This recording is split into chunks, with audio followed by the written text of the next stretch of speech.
guys, welcome back to my channel and welcome back to running vlog number 3. So apologies, I missed a week last week because to be honest, didn't really have much time to run as much as I wanted to. So I decided to just kind of do my runs this week and then film the vlog this week instead. So in this episode, in this vlog, we're going to talk about how my runs have gone this week, what I've been doing.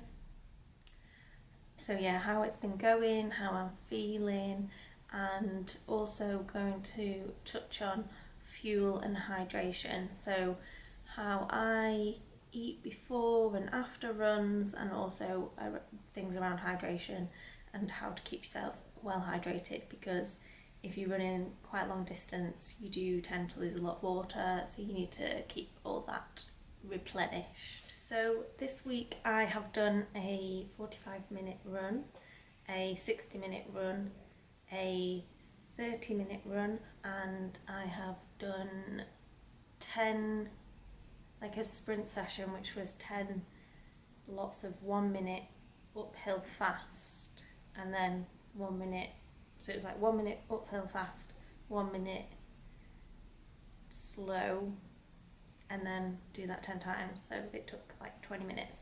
But the 30-minute run that I've just done right now this morning on Sunday, that was actually supposed to be a 75-minute run, but as usual I left most of my running until the end of the week, so my legs were feeling it a bit today, so I just decided to do 30 minutes, and I am going to pledge now that I'm going to get all my runs done earlier on in the week next week, or even just do some of the smaller ones earlier on and then leave the longer ones for sort of towards the weekend. But I'm going to make sure that I definitely don't do the same next week, and I'm also going to catch up on the 45 minutes that I missed off.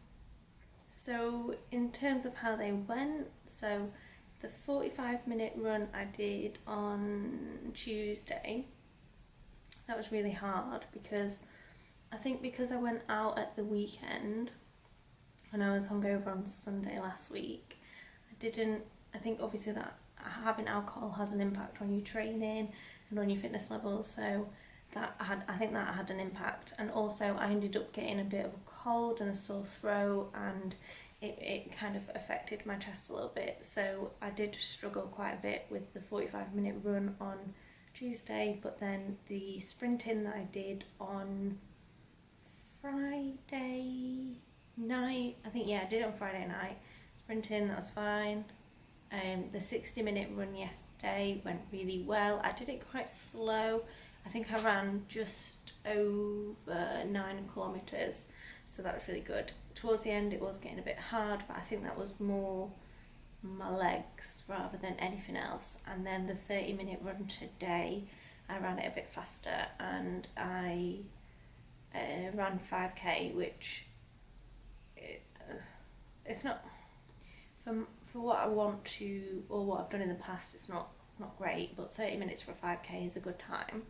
But I should be aiming for around 25 or under, so I've got a long way to go, but I have got until May and we're only in the beginning of February, so I've got time to get that time down. But yeah, so I think they went quite well, but yeah, we'll see what happens next week. I need to be a bit better with getting them done and not leaving them all till the last minute so that they're all bunched together, but yeah, we'll see. So I think next week is the same: a 45-minute run, a 60-minute run, a 75-minute run, and then the 10 sets of sprints uphill. But I am obviously going to add in now the extra 45 minutes so that I haven't missed anything out. So in terms of fueling up and hydration, so I drink a lot of water anyway, so I frequently drink at least 6 litres a day. Like on a bad day I probably drink 4 litres, on a good day I drink 6, on a really good day I probably drink more than that. But yeah, so I am always quite hydrated. But I'll touch on hydration around race day a little bit later on, but think for fuel, for training, I don't really like eating before the shorter runs. So if it's 60 minutes or less, I wouldn't normally eat anything before, because I like to do my training in the morning on an empty stomach. I find that's better. And then I will eat afterwards. But if it's over 60 minutes, or if I'm going to do the 60 minutes outside, or maybe I'm not going to do it straight after I wake up, then I will have like a small meal, like maybe a smoothie or some cereal, but nothing too heavy, because like I said, I don't like to run when I'm feeling full. I don't like to train generally, so I don't like going to the gym when I'm full. So I hate like running or doing exercise in the evening after I've had food all day. So yeah, just a personal preference. I know some people do like to eat beforehand, but I always make sure if I'm going to train early in the morning, as soon as I wake up, then I make sure I have eaten just before I go to bed, like something quite carby, so then I know when I wake up in the morning there's still some kind of energy in my system, so to speak. So in terms of on race day, and this is what I've tended to do in the past, so it's really important, because especially because you're most likely going to kind of go really hard and really push yourself, you need to be really well hydrated and really well fueled. So in the days before a run, or the main event, I will be eating really high carbs, just like pasta, potatoes, etc. I'll have something really high carb the night before, I'll have something high carb for my breakfast, and then maybe an hour or two before the run, I'll also have something really high carb. Something else that I do is have gels. So the energy gels are normally, maybe most of the time, I'll have one before a run and then maybe one during, depending on how I'm feeling. Especially because sometimes when I do this Great Manchester Run, it tends to be in the summer. Well, no, it's in May, but it's when the temperatures starting to rise, and because it's quite sunny normally, it does kind of tire you out quite quickly. So I like to have that little boost. But one thing I would say is that, so I've never had any problems with them, but I know some people have like not reacted very well to the gels. They can like make you feel a bit sick or give you an upset stomach. So I wouldn't recommend like having a gel for the first time on race day, because that might not end very well. But if you do know that you might have issues with gels, or you don't really fancy like some weird liquid gel thing, then you could just have like some sweets. They tend to be quite good, like a couple of Haribo or something, just to keep your energy levels up. And yeah, so in terms of hydration, I make sure I drink a lot before the run, although trying to kind of taper that down just before the run, because notoriously it's difficult to, well, there's always massive queues for the toilet, so you don't want to be, desperate for the toilet, trying to find a toilet while you're queuing up to start the race. And also because they set you off in waves, you can be stood in like a holding pen for quite some time, just waiting, warming up, etc. And you don't want to, like, you just can't physically get out and go to the toilet, so you'd have to wait until you're actually running, and then that's gonna, stop start type thing, because you're gonna have to stop to go to the toilet and then get back on. Like, I have done it in the past where I've gone to the toilet mid-race, but it just kind of throws you off, and then you've got to undress, get dressed again. So I would recommend like trying to taper down your hydration before the race. I also do drink water during running, so if I go outside for a 60-minute run, or even if I went outside for a 30-minute run, I'd take some water with me, just because I have a bit of, water is like a comfort blanket for me, and I like to have water near me, like just in case I need it if I'm thirsty. So I hate not having it, so to go out for a run without, that's just horrible. But when it's actually race day, I will have, normally I have like a Lucozade sports drink, because I just find, especially because the sun is beaming down on you normally, depending on what time of year you run, and I sweat quite a bit anyway, so it's good to have that to kind of keep your all your different levels topped up, because you lose like a lot of sodium and stuff like that through sweating, so it's good to keep those levels topped up and keep hydrated. So I will normally run with one of those and drink that throughout. I mean, I would probably say you don't really need to, because it's only, well, for me it'd be 50 minutes or less, but I just think it's a bit of a comfort thing for me to have that there. I mean, they do hand out water when you're running round usually every now and again, so it's not like you can't have a drink.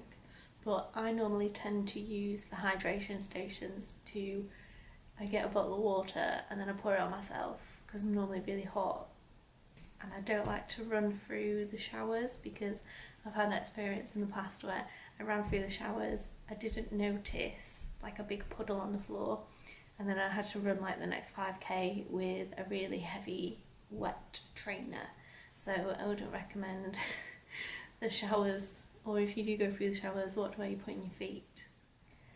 And then in terms of after running or post race, so it's really, really, really important to stretch. Like, I cannot tell you how important it is to stretch.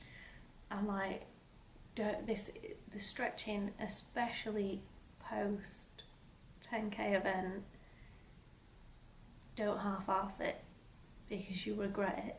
You will regret it. The last time I did a 10k, I woke up in the middle of the night, I hadn't stretched properly, and I woke up in the middle of the night and I couldn't straighten my leg. Like, literally all the tendons and muscles around my knee had just like seized up. It was so painful. Like, luckily it was fine the next day, but it was just so painful. So you want to make sure you're just like stretching everything out and cooling down properly afterwards, because you do kind of, at the end, you proper belt it over the line, and then you just stop. You just start walking really slowly, but you need to do a proper cool down. I know you'll be exhausted, but you need to make sure your body cools down properly and that you stretch it. So that's really important. And then obviously hydration. They normally hand out like bags with those tinfoil sheet things. And when I first did my first 10k and they gave me one, I was like, why would I need that? And then like 10 minutes later, I was like, freezing. So yeah, you do need to like layer up afterwards, like get your sweaty clothes off as quickly as possible and get some warm clothes on.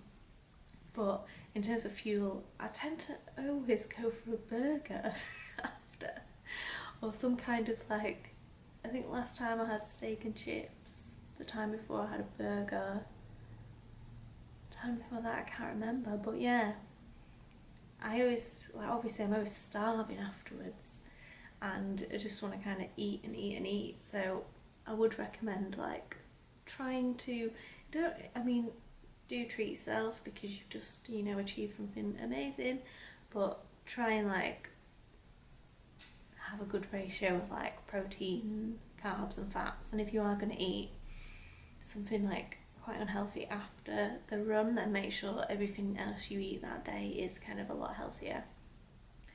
And also, don't just do what I do and go home and sit down. Like, I know you'll be tired, but you need to kind of keep moving around so that you don't seize up. I think that's something that probably didn't help when I did my last 10k, because I just sat down and didn't like stretch out properly. I just let my body seize up, etc. So yeah, it's really important to make sure that you don't seize up. And yeah, so aside from that, it's just make sure you get plenty of rest between your runs. Don't overdo it. Make sure you rest after you do your actual 10k event. Because I think if you try and go straight back into running afterwards, unless you're like a really seasoned runner, like you've been doing it for years and years, then you're going to struggle to run straight away afterwards. But then also at the same time, don't take weeks and weeks off, because then your fitness level will decline and then it'll be harder to get back into it. So I think when you feel like your legs have recovered, then get back into it, ease yourself back in. So yeah, that's it for running vlog number 3.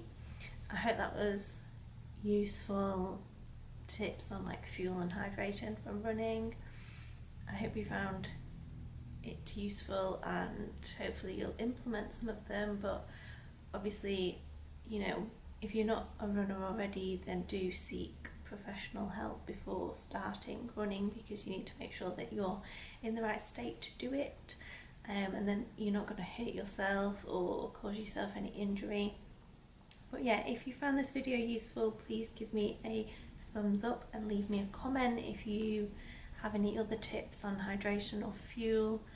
And if you're training for anything particular at the moment, I'd love to know and hear about it, so please do let me know. And don't forget to subscribe to my channel so you don't miss the next video. I am adding all of my running vlogs into their own little playlist, so they're really easy to find.